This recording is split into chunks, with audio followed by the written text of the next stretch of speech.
Union. I don't know about how all of you are feeling at the moment, but perhaps like me, you read the news and you really feel, looking at what Russia and Putin are doing, a sense of bafflement, anxiety, concern, anger. But I'm certainly finding it really hard to make sense of what on earth is going on and what the implications of it might be. Neil has warned us that we're not going to feel less depressed after he's spoken. I'm sorry. But I know that we're going to feel better informed. So I'm just really thrilled, Neil, that you've agreed to do this talk. We're very lucky to have you as part of the St Anne's community. And yeah, we're all ears and really want to understand more. So thank you for today. Thank you, and I have to say, Principal, that this beats EDRA by a long mark. Okay. Although this is also depressing.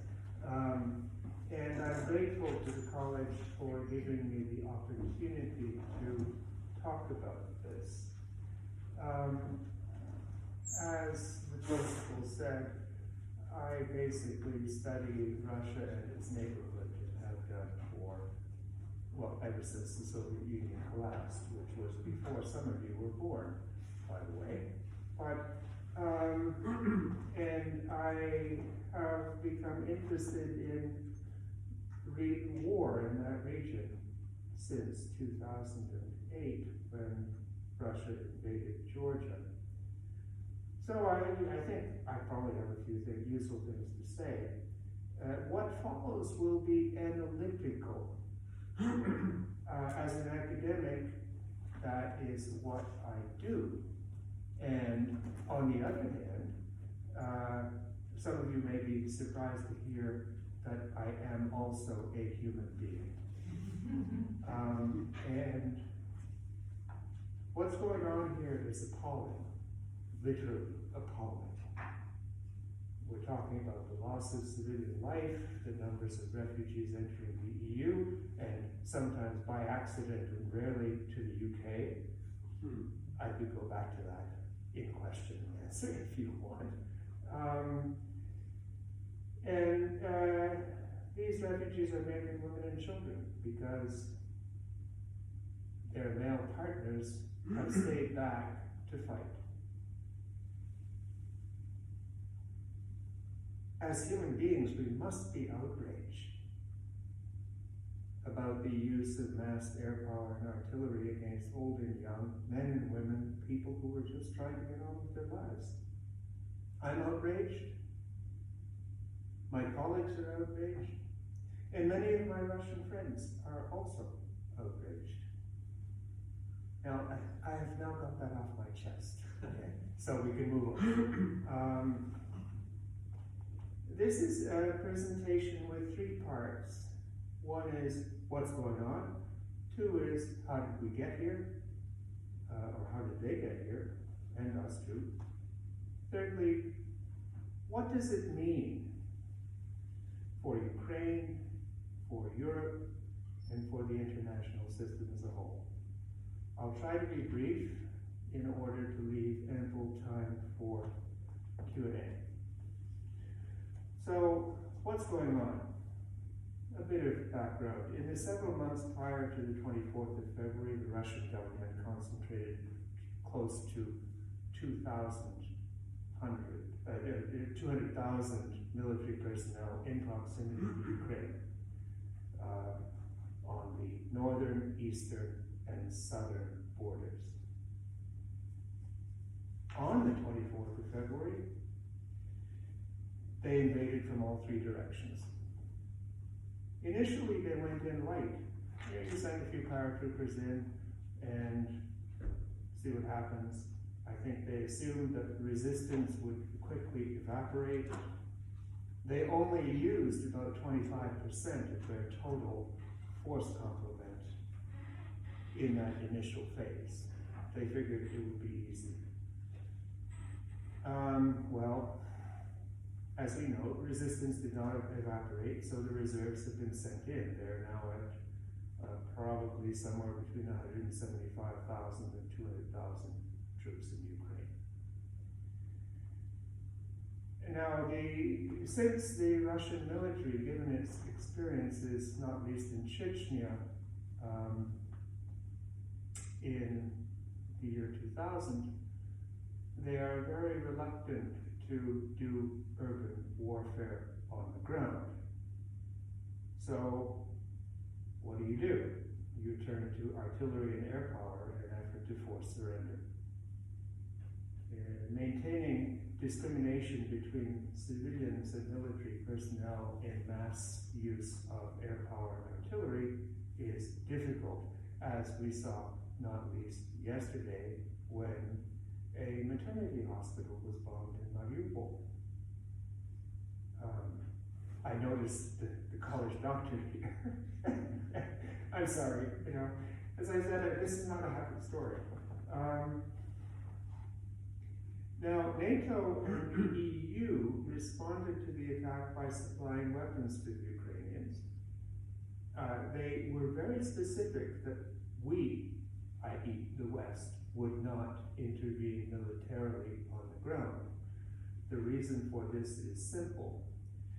If we get into a direct interaction with Russian forces, there's a danger of escalation. And escalation ends at a single point, which is the use of nuclear weapons. So this is not good for anybody. Anyway, so we supply them with weapons. Russian ground forces are facing mounting resistance. There is a major concentration of Russian ground forces on the road to Kiev from Belarus. They seem to be stalled, partly because most of the trucks ran out of gas. The troops in question are running out of food. In other words, it's a logistical nightmare for them. And also, because they're stationary on a road, the two sides of which are controlled by the Ukrainians, they're taking a lot of hits along the way. Now, a number of Ukrainian cities have already been taken or are under siege. Siege warfare, by the way, is a violation of international humanitarian law, and not least because it has severe humanitarian consequences. In Mariupol, for example,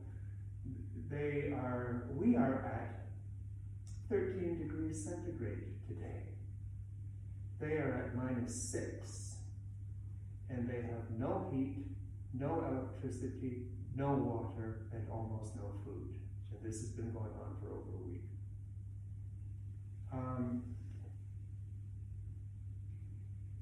As the United States intelligence community surmises, and I agree with this, Putin has no obvious exit from his mistake, which was underestimating Ukrainian resistance.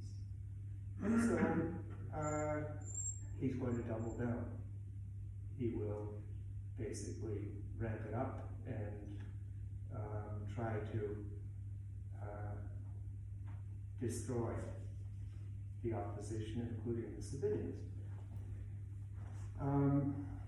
But on a rather depressing note, I would note that taking the cities is no solution for Putin, because the weapons we are supplying to Ukraine are equally useful in insurgency as they are in defense, which was their intention. He may win that battle. He may win this battle, the current battle, at considerable cost. That's not the end, it's probably only the beginning of a protracted insurgent conflict in Ukraine, which could last for a very, very long time. An insurgency between an occupying power and an absolutely furious population. There was a very interesting article 4 days ago where they were talking about Ukrainian-Russian social relations. And they said the interesting thing about this was that Ukrainians never really liked the Russian government much. And that goes back to the imperial type period. It goes back to 1648, actually, to be specific. But they tolerated them, they intermarried, they intermigrated. This is over because the Ukrainians have now decided that they actively hate the Russians. So this is I think, a no prisoners situation.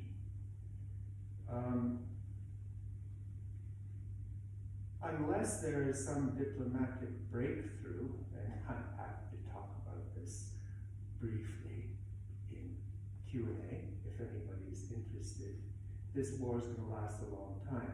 The analogy that comes to mind is Afghanistan, where the Soviet Union invaded in 1979.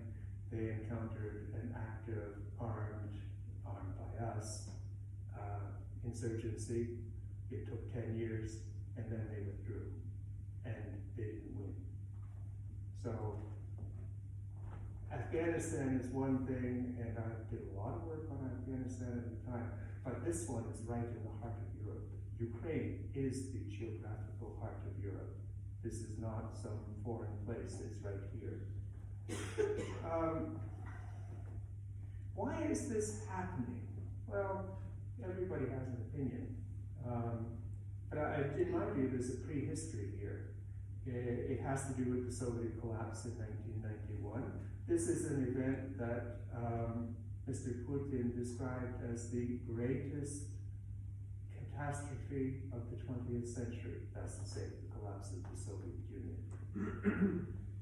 I'm not kidding about that. He did say that, I know this.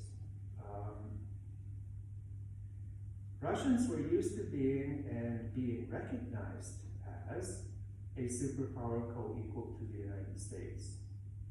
It all collapsed. After the USSR disintegrated, the Russian economy shrank by about 50%. They lost their buffer of satellite states in Eastern Europe, that's to say the Warsaw Pact countries, from Poland in the north to Bulgaria in the south. So what did we do about that as the West? There was, in the early days of independent Russia, a reformist democratic government facing an economic collapse. They asked for help. We did not provide that help.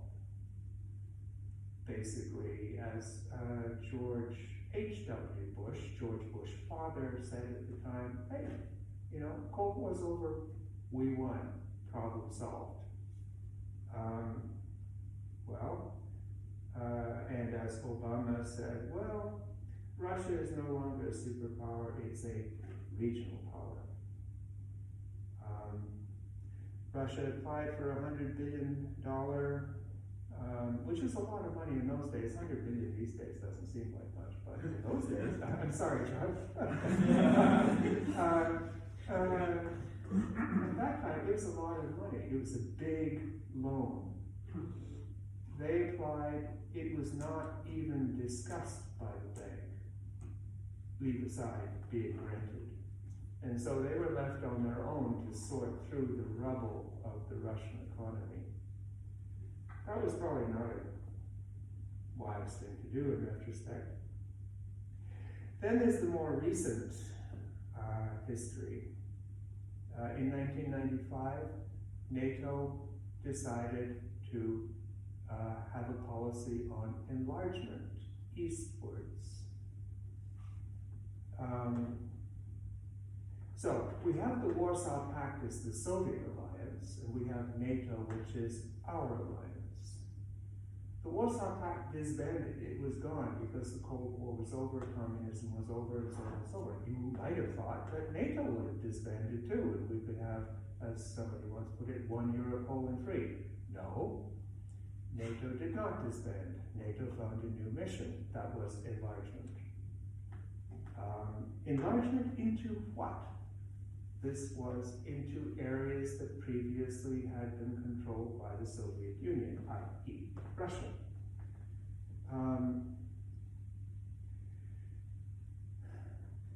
And so, this is a classic failure to communicate. We thought NATO thought that they were expanding in order to promote democracy and stability in Europe. Russia thought that actually this was taking advantage of Russian weakness in order to expand at its expense. We thought it was a neutral act. They thought it was a hostile act. And I think that's the prehistory. The next big step, to my mind fatal because I do a lot of work on Georgia, was the Bucharest summit of NATO in 2008, where NATO members considered bids for membership from Georgia and Ukraine. Now the Americans wanted to basically move immediately to membership for both. The Germans, the Dutch, the British, the French did not. So you couldn't get consensus. So what do you do when you can't get consensus in a multilateral organization? You fudge it. And so the decision was that the two countries would, and it was guaranteed that they would be invited into membership, but they weren't ready yet. So at some point in the future, they would become members. Well, I don't think anybody in NATO took this very seriously. Russia did take it seriously. And so what did they do? They invaded Georgia in 2008 and sliced off two chunks of the country, recognizes them as independent states, and now occupies them and controls their borders. Now this is, I have to say, a rather arcane subject, but there's a key point about this in terms of the Georgian invasion. We did absolutely nothing about it. There were no sanctions, there were a few diplomatic protests, but we just let it go. Fast forward to 2014. This time it was the EU rather than NATO that was the problem. The EU wanted to have partnership agreements with Ukraine. And the Russians basically bribed the president of Ukraine not to sign, even though they fully negotiated it and it was ready to go. And then the Ukrainian population, or at least the population of Kyiv, decided they didn't like their president anymore, and they drove him out. And so there was a new election, and the opposition was elected, and they signed the partnership agreement with the EU. So, Russia annexed Crimea on the Black Sea, and it also fomented separatist insurrections in eastern Ukraine, Donetsk and Luhansk. And what did we do about that? The EU imposed pretty minimal sanctions on a limited number of sectors and people in the Russian Federation. In other words, to take the two together, the bottom line is that we encouraged Putin to do this one in Ukraine because we failed to react robustly to previous acts of aggression under international law. So we bear a certain responsibility here. What are Russian objectives? And I am, by the way, I'm pleased to let you know, coming to the end here. What are Russian objectives? Officially, what do they want? They want the neutralization and demilitarization of the Ukraine, the commitment by treaty that Ukraine will never become a member of NATO, and a treaty commitment that NATO enlargement going east will stop now and forever. They want a withdrawal of forces from new NATO countries along the eastern fringe of NATO. That would mean the Baltics, Poland, and Romania. They want a removal of US defensive missile systems which are stationed in Romania and Poland. And they want a new European security treaty. I could go into that in nauseating detail if anybody's interested, but I suspect nobody will be. And besides, it doesn't matter because they won't get it. I mean, it's very clear.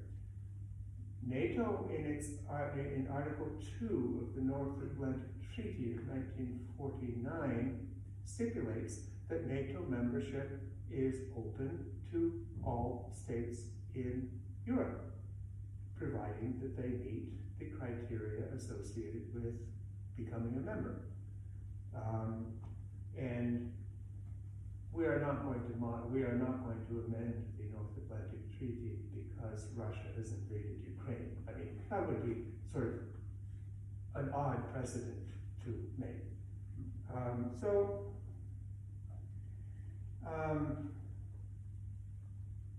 The underlying objective behind all of this is they want a sphere of influence on their borders, the Russians do, and Ukraine is part of that. They want a sphere of influence in what they call their near abroad.